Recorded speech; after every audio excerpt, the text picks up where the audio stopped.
Hello friends, कैसे हैं आप लोग। सबको मेरा जय भीम। नमो बुद्धा। बुद्ध और उनका धर्म में पति और पत्नी के बीच मधुर संबंध। नंबर है।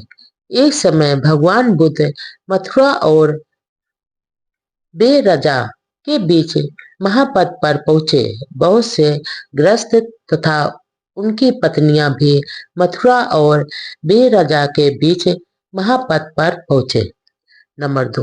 उस समय भगवान बुद्ध सड़क को छोड़कर एक वृक्ष के नीचे जा विराजमान हुए। इन ग्रस्तों और उनकी पत्नियों ने भगवान बुद्ध को वृक्ष के नीचे बैठे देखा। नंबर 3। यह देखकर वे वहां पहुंचे जहां तथागत विराजमान थे। वहां पहुंचकर उन्होंने भगवान बुद्ध का अभिवादन किया और एक ओर बैठ गए। और तब उन्होंने तथागत से पूछा कि पति पत्नी के बीच किस प्रकार का अच्छा संबंध होना चाहिए। इस प्रकार बैठे हुए उन गृहस्थों तथा उनकी पत्नियों से भगवान बुद्ध ने कहा। नंबर 4। गृहपतियों। पति पत्नी के साथ रहने के 4 रूप होते हैं। एक दुष्ट पुरुष एक दुष्ट स्त्री के साथ रहता है। एक दुष्ट पुरुष एक देवी के साथ रहता है। एक देव एक दुष्ट स्त्री के साथ रहता है और एक देव एक देवी के साथ रहता है। नंबर 5। गृहपति। एक पति हत्या करता है, चोरी करता है, व्यभिचार करता है, झूठ बोलता है, नशीली चीजें पीता है, दुष्ट है, पापी है, धन लोलुप है, मन से ग्रस्त जीवन व्यतीत करता है और सदाचारियों को गालियां देता है और दुर्वचन बोलता है।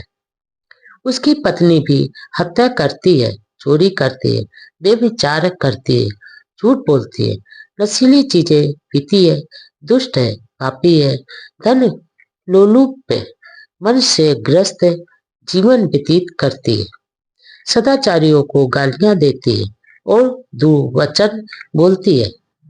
हे गृहपतियों, इस प्रकार वास्तव में एक दुष्ट पुरुष एक दुष्ट स्त्री के साथ रहता है। नंबर 6। गृहपतियों। एक पति हत्या करता है, चोरी करता है, व्यभिचार करता है, झूठ बोलता है, नशीली चीजें पीता है, दुष्ट है, पापी है और धन लोलुप है, मन से ग्रस्त जीवन व्यतीत करता है, सदाचारियों को गालियां देता है, दुर्वचन बोलता है। लेकिन उसकी पत्नी ना हत्या करती है, ना चोरी करती है, ना व्यभिचार करती है, ना झूठ बोलती है, ना नशीली चीजें पीती है, ना दुष्ट है, ना पापी है, ना धन लोलुप है, मन से ग्रस्त जीवन व्यतीत करती है, ना सदाचारियों को गालियां देती है और ना ही दुर्वचन बोलती है। इस प्रकार गृहपतियों वास्तव में एक दुष्ट आदमी एक देवी के साथ रहता है। नंबर 7। गृहपतियों। एक पति हत्या नहीं करता, चोरी नहीं करता, व्यभिचार नहीं करता, झूठ नहीं बोलता, नशीली चीजें नहीं पीता, पापी नहीं है, दुष्ट नहीं है, धन लोलुप है, मन से ग्रस्त जीवन व्यतीत नहीं करता, सदाचारियों को गालियां नहीं देता और दुर्वचन नहीं बोलता। लेकिन उसकी पत्नी हत्या करती है, चोरी करती है, व्यभिचार करती है, झूठ बोलती है, नशीली चीजें पीती है, दुष्ट है, पापी है, धन लोलुप है, मन से ग्रस्त जीवन व्यतीत करती है, सदाचारियों को गालियां देती है और दुर्वचन बोलती है। इस प्रकार गृहपतियों वास्तव में एक देवता पुरुष एक दुष्ट स्त्री के साथ रहता है। नंबर 8। गृहपतियों। एक पति और पत्नी ना हत्या करते हैं, ना चोरी करते हैं, ना व्यभिचार करते हैं, ना झूठ बोलते हैं, ना नशीली चीजें पीते हैं, ना दुष्ट है, ना पापी है, ना धन लोलुप है, मन से ग्रस्त जीवन व्यतीत करते हैं, ना सदाचारियों को गालियां देते हैं। न दुर्वचन बोलते। इस प्रकार गृहपतियों अर्थात में एक देव एक देवी के साथ रहता है। नंबर 9, हे गृहपतियों, पति पत्नी के ये 4 प्रकार के सहवास है। पुत्री भी पुत्र से उत्तम हो सकते हैं। नंबर 1, एक बार जब भगवान बुद्ध सावस्ती में ठहरे हुए थे, कौशल राज पसे नदी उनके दर्शन को आए। नंबर 2, जिस समय कौशल राज पसे नदी भगवान बुद्ध से बातचीत कर रहे थे, राजमहल से एक दूत आया और उसने राजा के पास पहुंचकर उनके कान में सूचना दी कि मल्लिका ने एक पुत्री को जन्म दिया है। नंबर 3, राजा बहुत उदास और खिन्न मन हो गया। भगवान बुद्ध ने राजा से उसकी उदासी का कारण पूछा।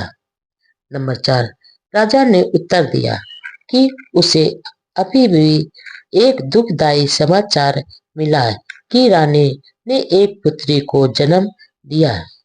नंबर 5, इस पर भगवान बुद्ध ने विवेकशीलता से उस बारे में कहा, महाराज, यह हो सकता है कि पुत्री एक पुत्र से कहीं अधिक उत्तम संतान सिद्ध हो। वह बड़ी होकर बुद्धिमती हो, सुशील हो और उसकी सास को एक सच्ची और आदर करने वाली बहू प्राप्त हो। नंबर 6, हो सकता है कि जिस पुत्र को वह जन्म दे वह महान कार्य करे, विशाल साम्राज्य का शासक हो। ऐसी श्रेष्ठ पत्नी का पुत्र अपने देश का मार्गदर्शक बन जाए। तथागत की देशनाएं, गृहस्थों के लिए धम्मोपदेश, गृहस्थ जीवन के सुख का रहस्य। नंबर 1, एक बार अनाथ पिंडक वहां आए जहां भगवान बुद्ध विराजमान थे। बुद्ध का अभिवादन करके वह एक ओर बैठ गए। नंबर 2, अनाथ पिंडक यह जानने के इच्छुक थे कि गृहस्थ कैसे सुखी रह सकता है। नंबर 3, इसलिए अनाथ पिंडक ने भगवान बुद्ध से प्रार्थना की कि वे उसे गृहस्थ जीवन के सुख का रहस्य समझाएं। नंबर 4, भगवान बुद्ध ने कहा कि पहला सुख तो संपत्ति के स्वामित्व का होता है। एक गृहस्थ के पास संपत्ति होती है जिसे वह बहुत परिश्रम से, बाहुबल से, पसीना बहाकर, ईमानदारी एवं न्यायसंगत ढंग से एकत्र करता है। यह सोचकर उसे प्रसन्नता होती है कि उसके पास ईमानदारी से अर्जित धन है। नंबर 5, दूसरा संपत्ति के भोगने का सुख। एक गृहस्थ के पास बहुत परिश्रम से, बाहुबल से, पसीना बहाकर, ईमानदार से कमाया हुआ धन होता है जिसका वह भोग करता है या पूर्ण कर्म करता है। इस प्रकार यह सोचकर उसे प्रसन्नता होती है कि वह ईमानदारी से अर्जित अपने धन से पूर्ण कर्म कर रहा है। नंबर 6, तीसरा सुख ऋण से मुक्त होने का है। जिस गृहस्थ को किसी का कम या अधिक ऋण नहीं देना होता, उसे यह सोचकर प्रसन्नता होती है कि उसे किसी का भी कुछ देना नहीं है। नंबर 7, चौथा सुख दोष मुक्त होने का है। एक गृहस्थ शारीरिक कर्म से दोष रहित होता है, वाणी से तथा विचार से दोष रहित होता है। उसे दोष रहित होने की प्रसन्नता होती है। नंबर 8, अनाथ पिंडक, वास्तव में ये 4 प्रकार के सुख ऐसे हैं जिनके लिए यदि एक गृहस्थ प्रयत्नशील रहे तो वह उन्हें सतत प्राप्त करता रहता है। सम्यक मार्ग का अनुसरण। नंबर 1, सन्मार्ग को चुनो, उस पथ से विचलित ना हो। नंबर 2, वैसे तो पथ बहुत से हैं किंतु सभी सन्मार्ग की ओर नहीं जाते। नंबर 3, सन्मार्ग थोड़े से ही लोगों को सुखी बनाने के लिए नहीं है, बल्कि सभी को सुखी बनाने के लिए है। नंबर 4, या यदि मैं कल्याणकारी होना चाहिए, मध्य में कल्याणकारी होना चाहिए और अंत में कल्याणकारी होना चाहिए। नंबर 5, सन्मार्ग पर चलने का अर्थ है बौद्ध जीवन मार्ग पर चलना। नंबर 6, मार्गों में आर्य अष्टांगिक मार्ग ही सर्वश्रेष्ठ है। सत्यों में 4 आर्य सत्य सर्वश्रेष्ठ है। शीलों का राग रहित होना सर्वश्रेष्ठ है और सर्वश्रेष्ठ पुरुष वह है जो देखने को चश्मान है। नंबर 7, यही एक मार्ग है, प्रज्ञा की विशुद्धि का दूसरा मार्ग नहीं है, इसलिए इसी पथ का अनुसरण करो। नंबर 8, यदि तुम इस मार्ग पर चलोगे तो दुख का अंत कर सकोगे। मैंने जब दुख रूपी कांटे को शरीर से निकालने की सम्यक जानकारी प्राप्त कर ली, तभी मैंने इस मार्ग का उपदेश दिया। नंबर 9, तुम्हें स्वयं प्रयास करना होगा। तथागत तो केवल पथ प्रदर्शक है। नंबर 10, सभी संस्कार यानी निर्मित पदार्थ अनित्य नाशवान है। जब प्रज्ञा से कोई इसे जानता और देखता है तो वह दुख का अंत करता है। नंबर 11, सभी धम्म नाथ में है। जब कोई प्रज्ञा से इसे जानता और देखता है तो उसे दुख से मुक्ति प्राप्त होती है। नंबर 12, जो उत्साहपूर्वक कार्य करने के समय उत्साहपूर्वक कार्य नहीं करता, जो तरुण और सशक्त होने पर भी अत्यंत आलसी रहता है, जिसकी संकल्प शक्ति और विचार शिथिल है, ऐसा प्रमाद युक्त आदमी कभी प्रज्ञावान नहीं हो सकता। नंबर 13, वाणी पर ध्यान दे, विचारों को संयत रखें तथा शरीर से कोई दुष्कर्म नहीं करें। आदमी यदि केवल इन 3 कर्म पंथों को निर्मल रखे तो वह बुद्ध उपदिष्ट पथ को प्राप्त कर लेगा। नंबर 14, वास्तविक ज्ञान से लाभ प्राप्त ज्ञान जन होती है। ज्ञान के अभाव विमूढ़ता से हानि होती है। इन दोनों लाभ तथा हानि के पथों को जानकर आदमी को चाहिए कि ऐसा व्यवहार करे जिससे कि ज्ञान में वृद्धि हो। नंबर 15, शरतकालीन कुमुद की तरह निज स्नेह यानी स्वार्थ को खुद अपने हाथों से काट डालो। शांति पथ पर भले प्रकार आरूढ़ हो जाओ। सुगत यानी बुद्ध ने निर्वाण की यही देशना की है। नंबर 16, अधम का अनुसरण न करें, अब विचारवान बनकर न रहे, मिथ्या मत का पालन न करें। नंबर 17, स्वयं को जागरूक करें, प्रमाद न करें, शीलों का पालन करें। शीलवान संसार में सुखी रहता है। नंबर 18, जो पहले भले ही प्रमादी रहा हो, किंतु बाद में जो प्रमाद को छोड़ देता है, वह बादलों से मुक्त चंद्रमा की तरह इस संसार को प्रकाशित करता है। नंबर 19, जिसके अच्छे कर्म उसके बुरे कर्मों को ढक लेते हैं, वह बादलों से मुक्त चंद्रमा की तरह इस लोक को प्रकाशित करता है। नंबर 20, जो आदमी धर्म का अतिक्रमण करता है और झूठ बोलता है, उसके लिए कोई भी पाप कर्म आकरणीय नहीं है। नंबर 21, जो सदा जागरूक रहते हैं, जो दिन रात ध्यान में रत रहते हैं और जो निर्वाण प्राप्ति के लिए प्रयत्नशील रहते हैं, उनके आश्रव अस्त हो जाते हैं।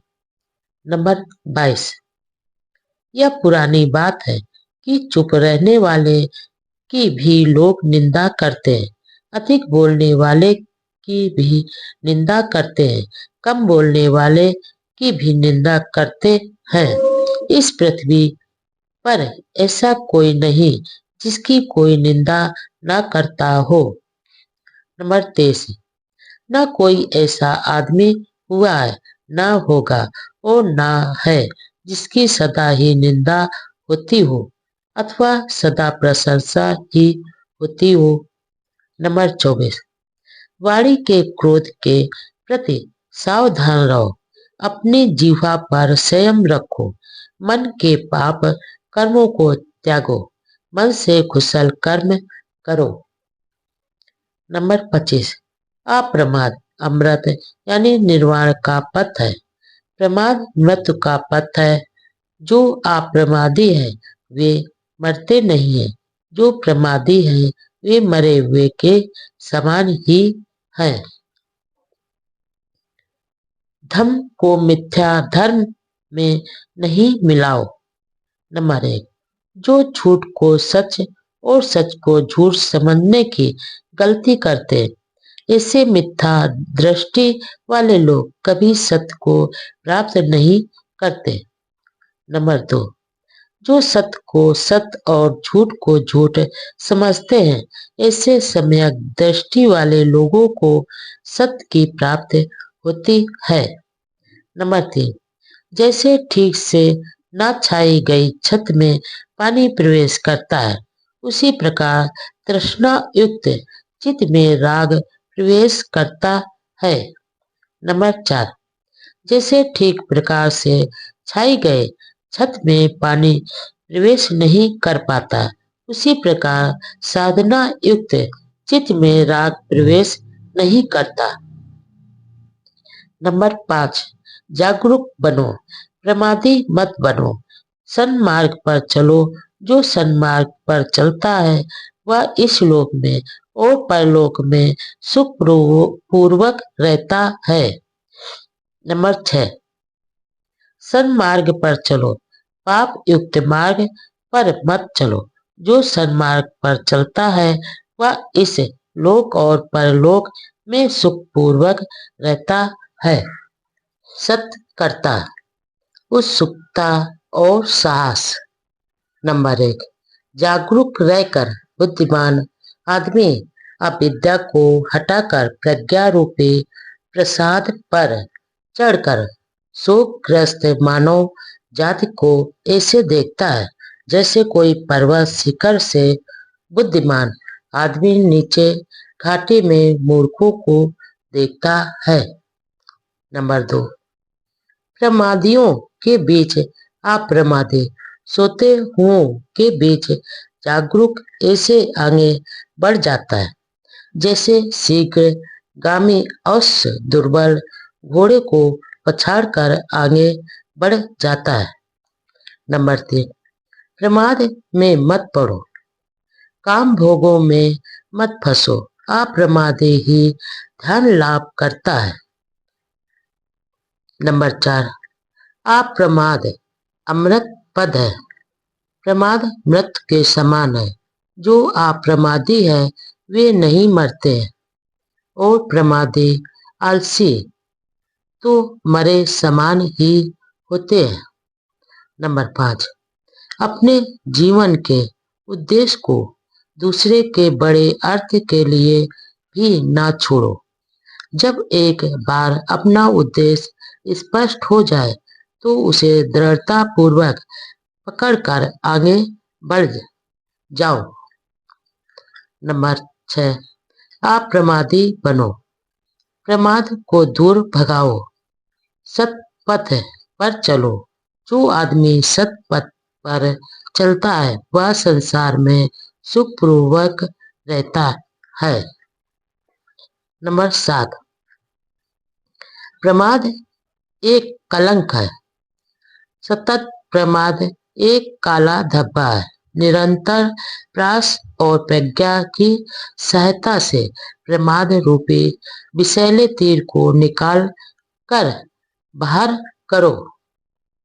नंबर 8, प्रमाद में मत पड़ो, काम भोगों में मत फंसो, अप्रमादी तथा ध्यान में रत ही असीम सुख लाभ करते हैं। नंबर 9, यदि कोई अप्रमाद युक्त आदमी जागरूक रहता है, यदि वह विस्मरणशील नहीं है, यदि उसकी चर्या शुद्ध है, यदि वह विवेक से काम लेता है, यदि वह संयत है तथा उसका आचरण धर्मानुसार है तो उसका यश बढ़ता है। दुख और सुख, दान तथा करुणा। नंबर 1, गरीबी से दुख पैदा होता है। नंबर 2, लेकिन गरीबी के दूर होने से सुख का आना आवश्यक नहीं है। नंबर 3, ऊंचा जीवन स्तर नहीं बल्कि ऊंचे आचरण सुख प्रदान करते हैं। नंबर 4, यही बौद्ध जीवन मार्ग है। नंबर 5, भूख सबसे बड़ा रोग है। नंबर 6, आरोग सबसे बड़ा लाभ है। संतोष सबसे बड़ा धन है। विश्वास सबसे बड़ा बंधु है और निर्वाण सबसे बड़ा सुख है। नंबर 7, बैरियों के बीच में भी अबैरी होकर हमें सुखपूर्वक रहना चाहिए। नंबर 8, तृष्णा से पीड़ितों के बीच तृष्णा रहित होकर हम सुखपूर्वक जीवन गुजारें। नंबर 9, लोभियों के बीच में लोभ रहित होकर हम सुखपूर्वक जीवन गुजारें। नंबर 10, जिस प्रकार खरपतवार खेतों को हानि पहुंचाती है, उसी प्रकार काम वासना मानव समाज का नाश करती है। इसलिए काम वासना से मुक्त को दान देने का महाफल होता है। नंबर 12, जिस प्रकार बेकार की खरपतवार खेतों को हानि पहुंचाती है, उसी प्रकार तृष्णा यानी लालसा मानव समाज का नाश करती है। इसलिए तृष्णा मुक्त को दान देने का महाफल होता है। नंबर 13, धर्म का दान सब दानों से बढ़कर है।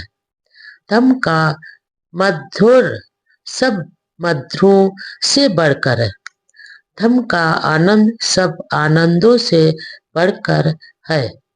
नंबर 14, विजय से बैर पैदा होता है।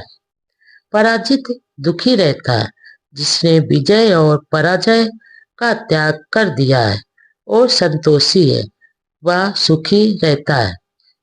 नंबर 15, रागनी के समान आग नहीं, घृणा के समान पराजय नहीं, इस संसार के समान कोई पीड़ा का कारण नहीं, शांति के समान कोई सुख नहीं। नंबर 16, दूसरों के दुर्वचनों और दुष्कर्मों पर ध्यान मत दो। दूसरों के कृत्य अकृत्य की ओर मत देखो, अपने ही कृत्य अकृत्य को देखो।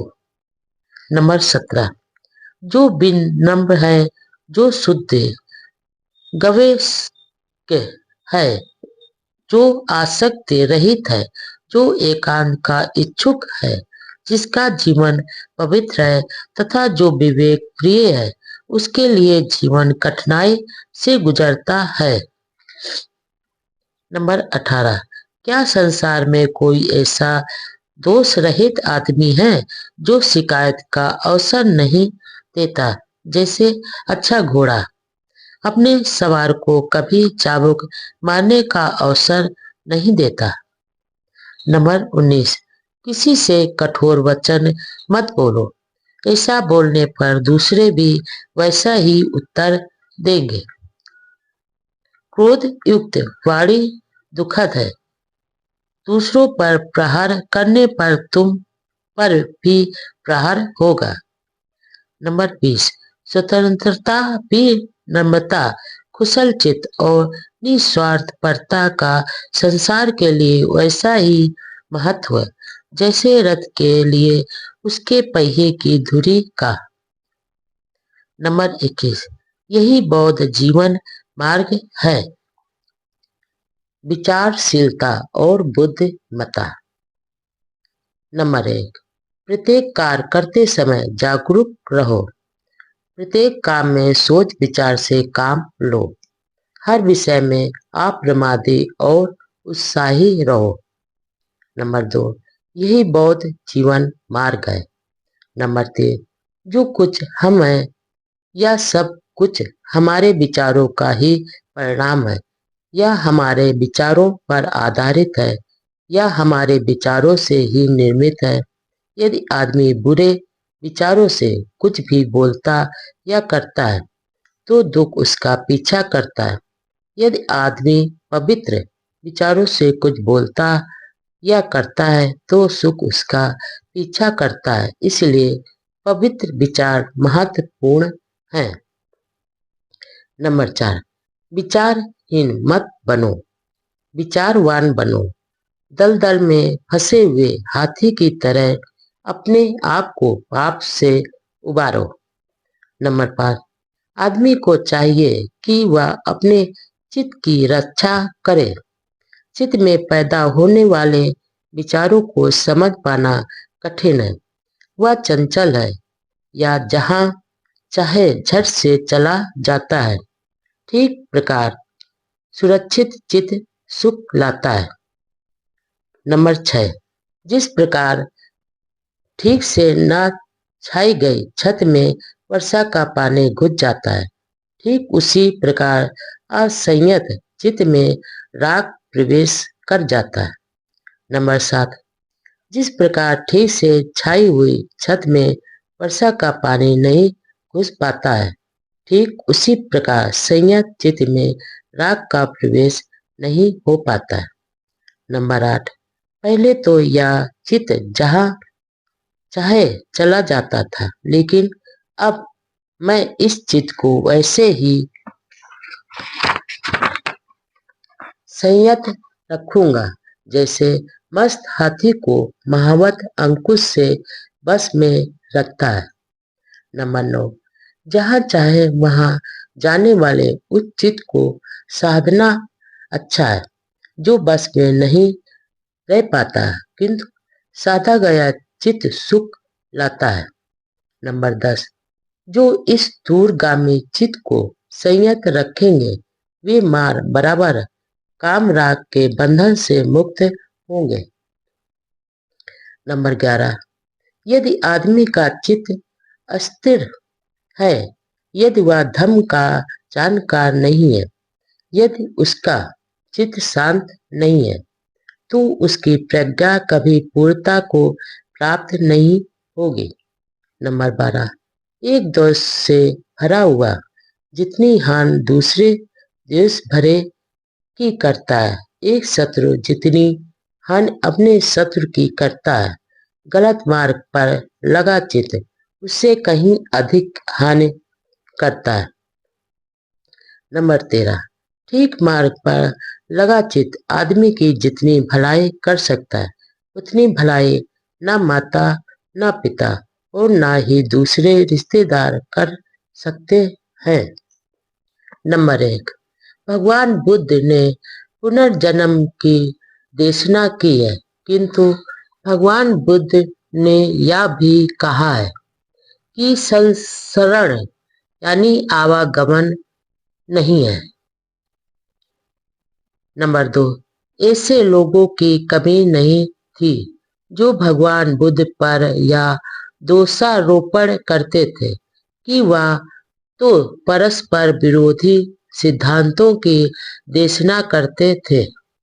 नंबर 3, आलोचक प्रश्न करते थे कि संसरण यानी आवागमन के बिना पुनर्जन्म कैसे हो सकता है। नंबर 4, वे कहते थे यह बिना संसरण के पुनर्जन्म की बात है, भला ऐसे कैसे संभव हो सकता है। नंबर 5, इसमें कहीं कुछ भी विरोधाभास नहीं है। संसरण यानी आवागमन के न होने पर भी पुनर्जन्म हो सकता है।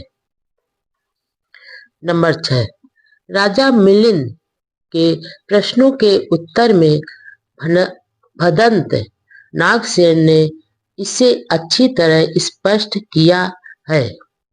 नंबर 7, बैक्टीरिया के राजा मिलिंद ने थेर नागसेन से प्रश्न किया, क्या भगवान बुद्ध पुनर्जन्म यानी संसरण मानते थे। नंबर 8, थेर नागसेन का उत्तर था हाँ। नंबर 9, तो क्या इसमें परस्पर विरोधाभास नहीं है। नंबर 10, थेर नागसेन ने उत्तर दिया नहीं। नंबर 11, क्या बिना आत्मा के पुनर्जन्म संभव है। नंबर 12, थेर नागसेन बोले हाँ, ऐसा निश्चय से हो सकता है। नंबर 13, कृपया समझाइए कि यह कैसे हो सकता है। नंबर 14, राजा बोला, अंते जहाँ संसरण यानी आवागमन नहीं है, क्या वहाँ पुनर्जन्म हो सकता है। नंबर 15, हाँ हो सकता है। नंबर 16, लेकिन यह कैसे हो सकता है, मुझे एक उदाहरण देकर समझाइए। नंबर 17, राजन, मान लो कि यदि एक आदमी एक दीपक को दूसरे दीपक से सजाए तो क्या यह कहा जा सकता है कि यह एक संस्करण दूसरी जगह हो गया। नंबर 18, निश्चय से नहीं। नंबर 19, राजन, इसी प्रकार बिना संस्करण के पुनर्जन्म होता है। नंबर 20, मुझे एक और उदाहरण दे। नंबर 21, महाराज, क्या आपको कोई छंद बराबर कविता का चरण याद है जो आपने बचपन में अपने आचार्य से सीखा हो। नंबर 22, हाँ मुझे याद है। नंबर 23, तो क्या वह छंद आपके आचार्य के मुंह से निकलकर आपके मुंह में आया। नंबर 24, निश्चय से नहीं। नंबर 25, राजन, इसी प्रकार बिना संसरण के पुनर्जन्म होता है। नंबर 26, भंते, बहुत ठीक।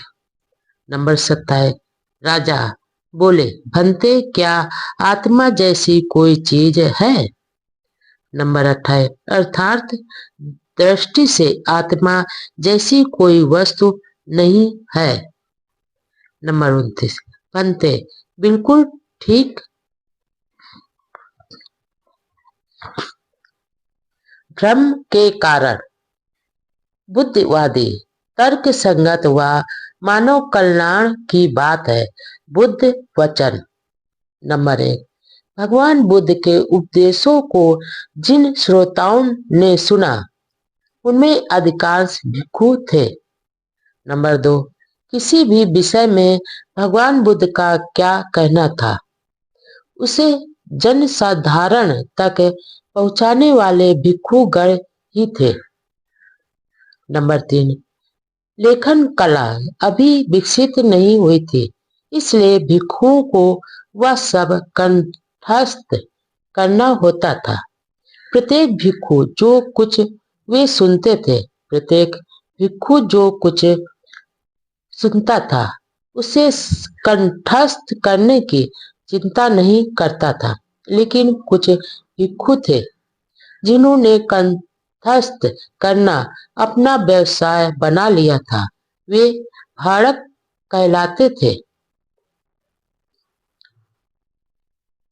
नंबर 4, बौद्ध। त्रिपट और उसकी अष्ट कथाएं समुद्र की तरह विशाल है। उन्हें कंठस्थ कर पाना सचमुच एक बड़ा असाधारण कार्य था। नंबर 5, प्रायः ऐसा पाया गया है कि भगवान बुद्ध ने जो कुछ कहा उसे गलत ढंग से प्रस्तुत किया गया है। नंबर 6, भगवान बुद्ध के जीवन काल में ही कई बार उनके वचनों के गलत प्रस्तुतिकरण की जानकारी उनको दी गई।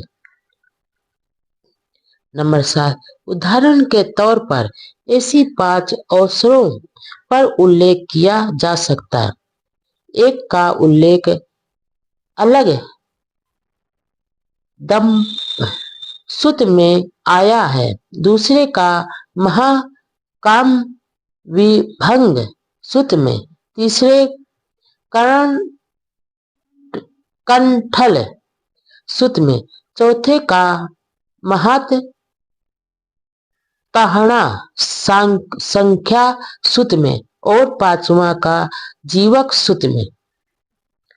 नंबर 8, शायद इस तरह के और भी अनेक अवसरों पर तथागत के वचनों का गलत प्रस्तुतिकरण किया गया हो, क्योंकि हम देखते हैं कि भिक्षु भी भगवान बुद्ध के पास गए और प्रश्न किया कि ऐसी परिस्थिति में उन्हें क्या करना चाहिए।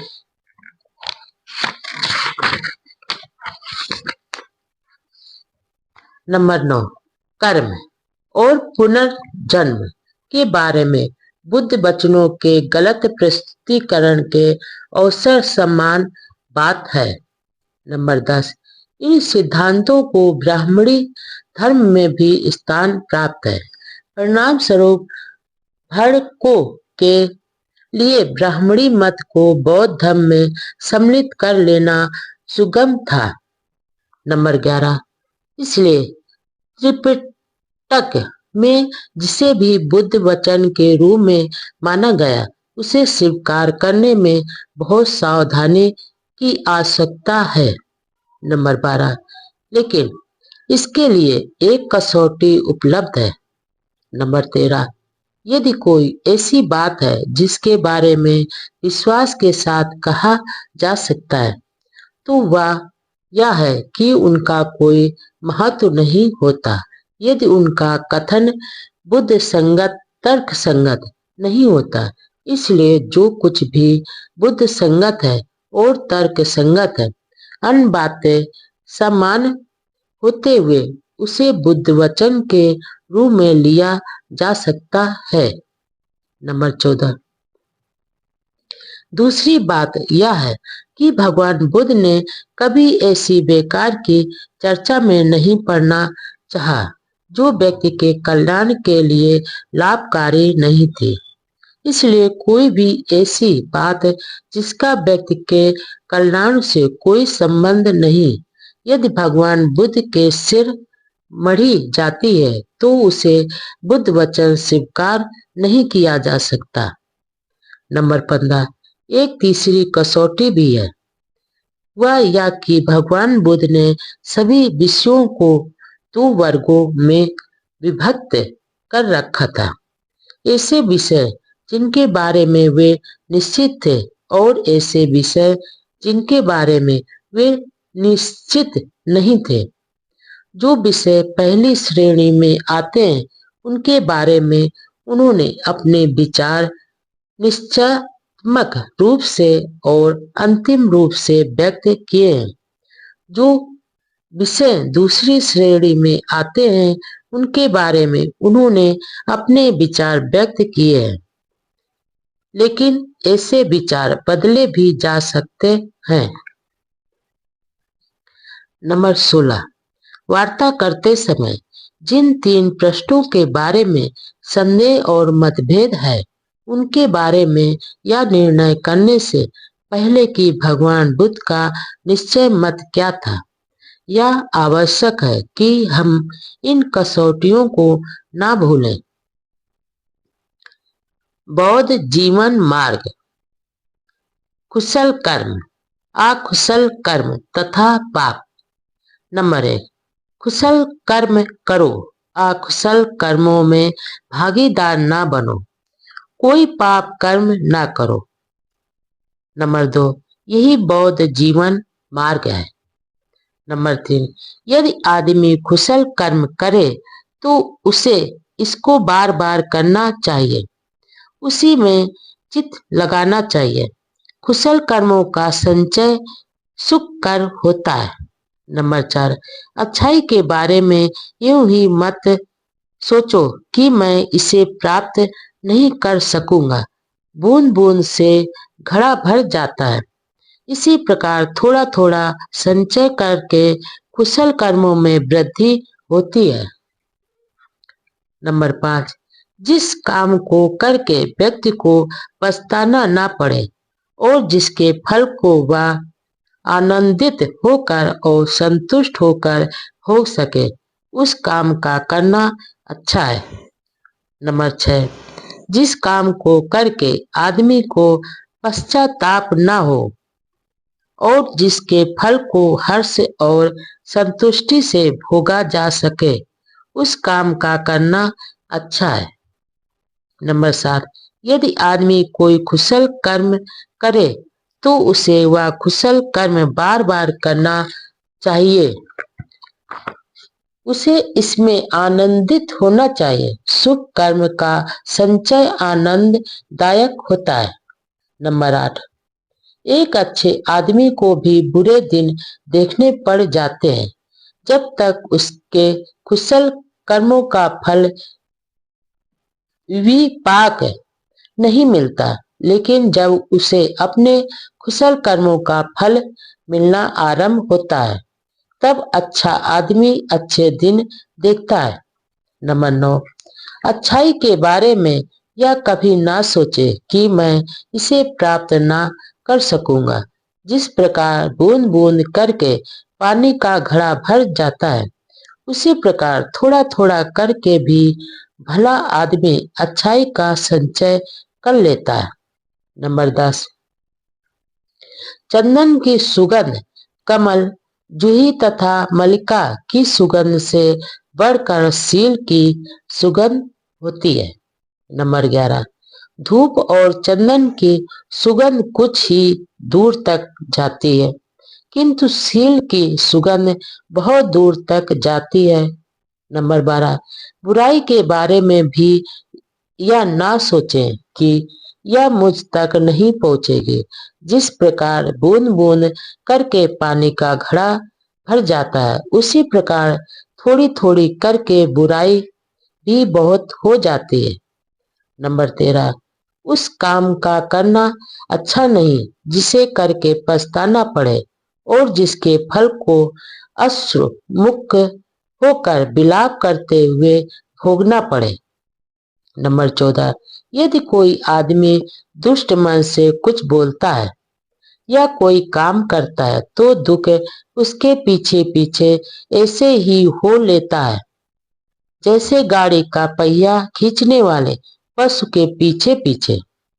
नंबर 15, पाप कर्म ना करो, प्रमाद ना करो, मिथ्या दृष्टि ना रखो। नंबर 16, कुशल कर्मों में अप्रमादी हो, बुरे विचारों का दमन करो। जो कोई कुशल कर्म करने में ढील करता है, उसका मन पाप में रमण करने लगता है। नंबर 17, उस काम का करना ठीक नहीं जिसे करने के बाद पछताना पड़े, जिसका फल अश्रुमुख होकर होना पड़े। नंबर 18, पापी भी सुख ही देखता है जब तक उसका पाप कर्म का विपाक बराबर फल नहीं होता, लेकिन जब उसके पाप कर्म का विपाक होता है तो वह दुख भोगता है। नंबर 19, किसी आदमी को बुराई के प्रति सावधान होकर यह नहीं सोचना चाहिए कि यह मुझ तक नहीं पहुंच सकेगी। जैसे पानी की बूंदों के गिरने से भी घड़ा भर जाता है, उसी प्रकार थोड़ा थोड़ा संचय करते हुए मूक आदमी पाप से भर जाता है। नंबर 20, आदमी को कुशल कर्म करने में जल्दी करनी चाहिए और मन को बुराई से दूर रखना चाहिए। यदि आदमी कुशल कर्म में ढील करता है तो उसका मन पाप में रमण करने लग जाता है। नंबर 21, यदि आदमी से पाप हो जाए तो उसे पाप कर्म को दोबारा नहीं करना चाहिए।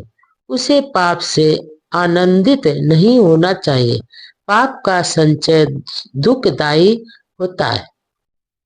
नंबर 22, कुशल कर्म का पालन करें, अकुशल कर्म का पालन न करें। कुशल कर्म करने वाला इस लोक में सुखपूर्वक रहता है। नंबर 23, कामुकता से दुख पैदा होता है, कामुकता से भय पैदा होता है। जो कामुकता से एकदम मुक्त है उसके लिए ना दुख है और ना भय है।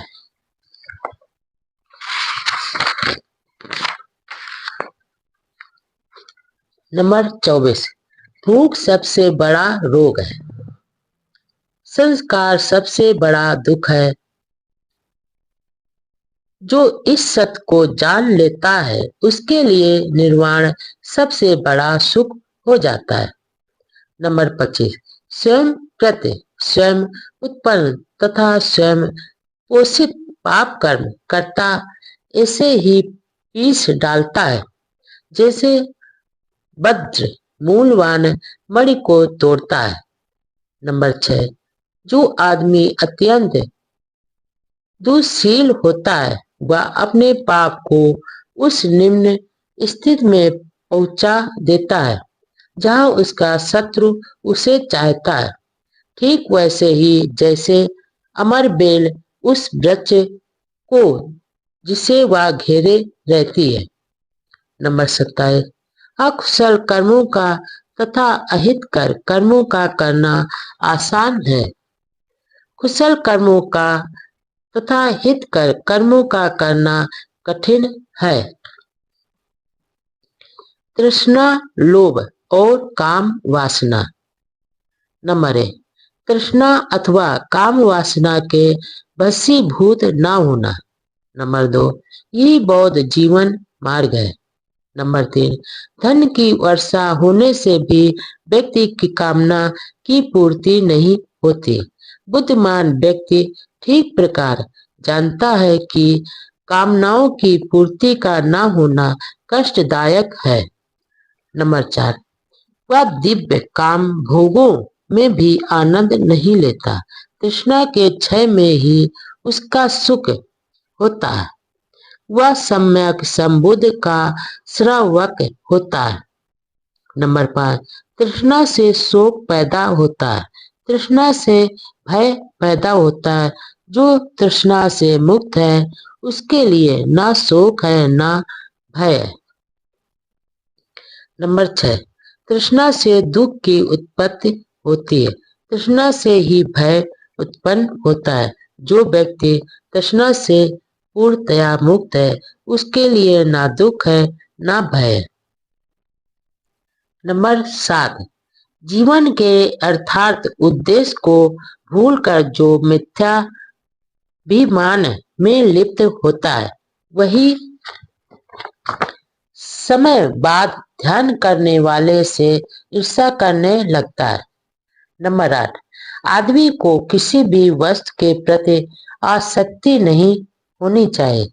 वस्तु विशेष की हानि से दुख होता है। जिन्हें ना किसी से प्रेम है और ना घृणा है वे बंधन मुक्त है। नंबर 9, काम भोग से दुख पैदा होता है, काम भोग से भय पैदा होता है।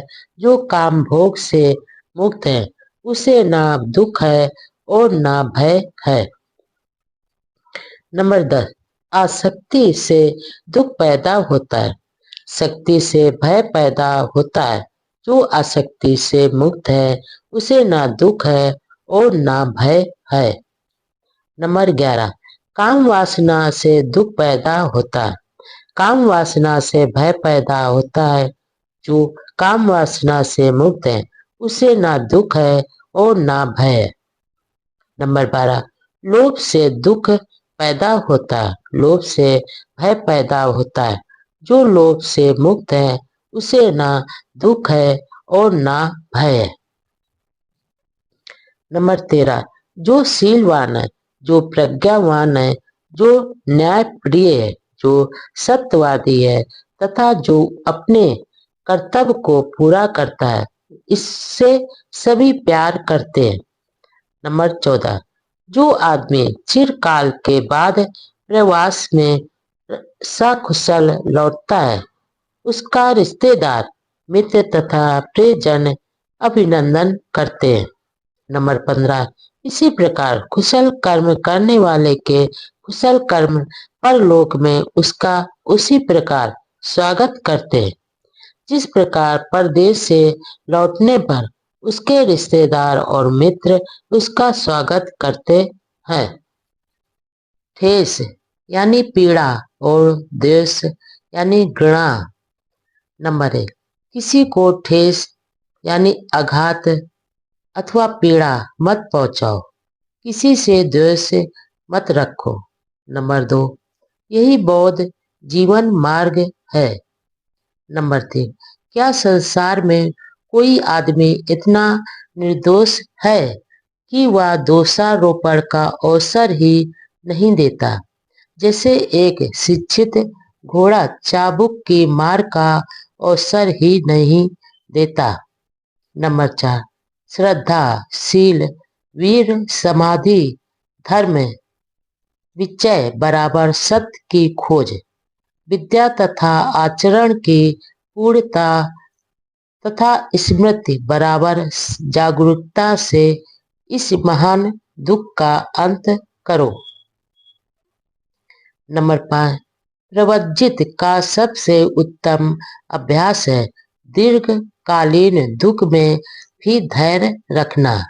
निर्वाण सबसे बड़ा दुख है, ऐसा बुद्ध कहते हैं। जो दूसरों को आघात पहुंचाता है वह प्रवज्जित नहीं, जो दूसरों को पीड़ा दे वह श्रमण नहीं है। नंबर 6, वाणी से बुरा वचन ना बोलना, किसी को हानि ना पहुंचाना, विनय पूर्वक बराबर नियमानुसार संयत रहना, यही बुद्ध की देशना है। नंबर 7, ना जीव हिंसा करो और ना कराओ। नंबर 8, अपने लिए सुख चाहने वाला जो सुख चाहने वाले अन्य प्राणियों को ना कष्ट देता है और ना ही उनकी हत्या करता है, यह सुख प्राप्त करेगा। नंबर 9, यदि कांसे के टूटे बर्तन की तरह तुम निःशब्द हो जाओ तो तुमने निर्वाण प्राप्त कर लिया, तुम क्रोध से मुक्त हो जाओगे। नंबर 10, जो निर्दोष और कर व्यक्तियों को कष्ट पहुंचाता है वह स्वयं कष्ट भोगेगा। नंबर 11, जो कसाय वस्त्र में शांत निःशब्द अपने बस में संयत पवित्र है और दूसरों का छिद्रापेषण यानी बुराई ढूंढना नहीं करता फिरता, वह वास्तव में एक श्रमण है, एक भिक्षु है। नंबर 12, क्या संसार में कोई आदमी लज्जावश इतना संयत है कि उसे कोई उत्तेजित ही ना कर सके, जैसे अच्छा घोड़ा चाबुक की अपेक्षा नहीं रखता। नंबर 13,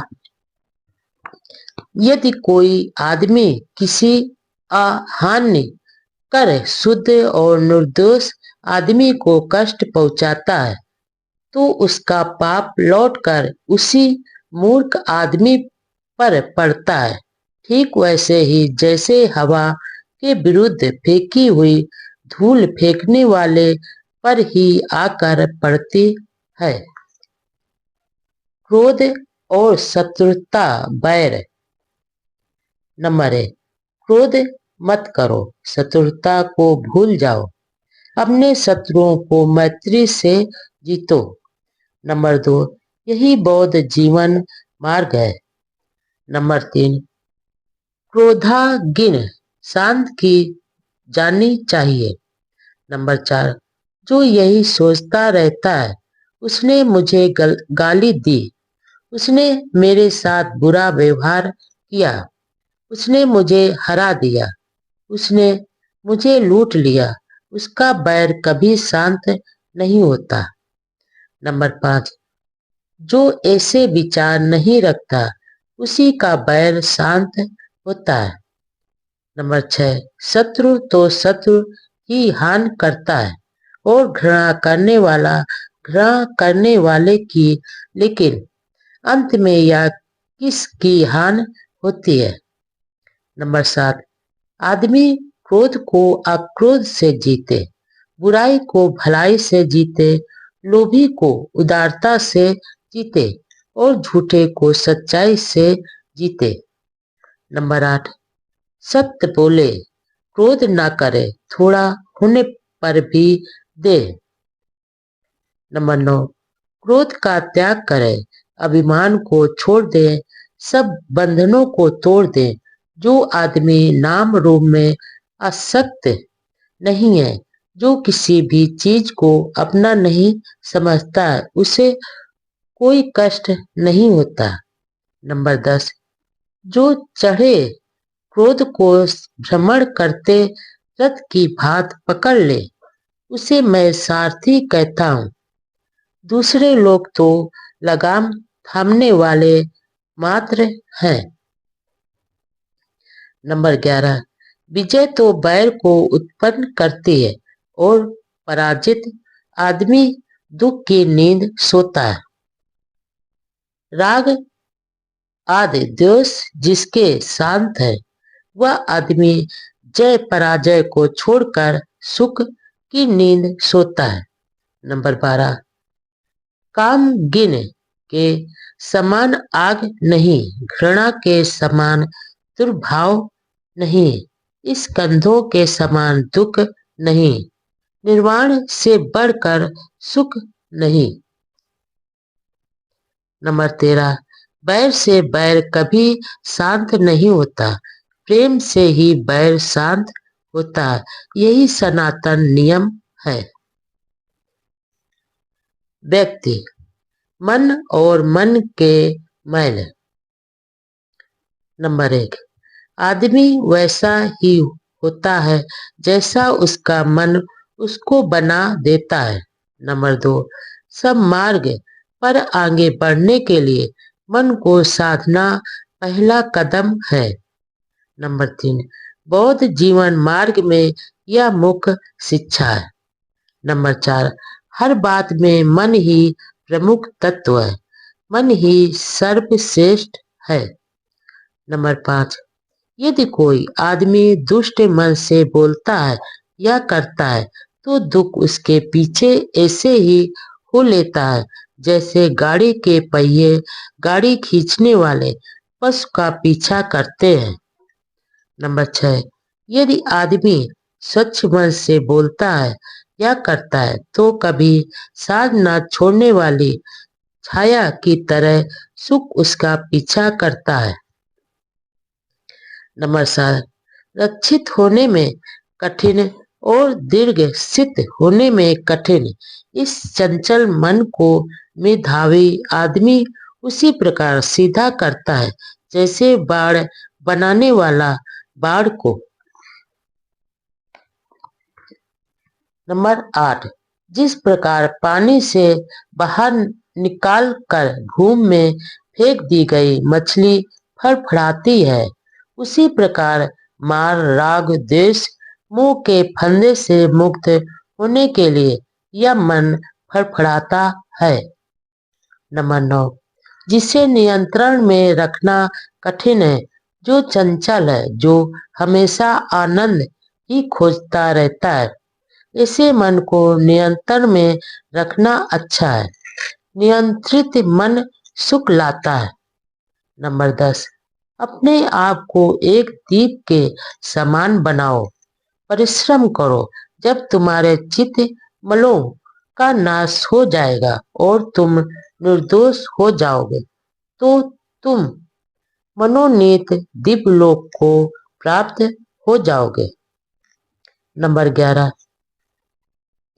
बुद्धिमान पुरुष क्षण क्षण क्रमशः थोड़ा थोड़ा अपने मल बराबर जंग को वैसे ही जलाए जैसे कि सुनार चांदी के मल को जलाता है।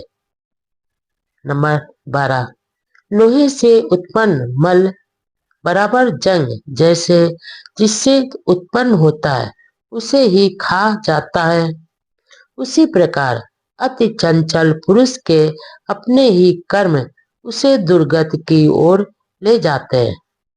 नंबर 13, लेकिन सब मलों से भी बढ़कर एक मल है, अविद्या। अविद्या इस सब से बढ़कर मल है। हे भिक्षु, इस मल का त्याग कर निर्मल बनो। नंबर 14, जो आदमी कौवे की तरह निर्लज्ज है, शरारती है, तू साहसी है, दुष्ट है, उसका जीवन सुखपूर्वक बीतता देखा जाता है।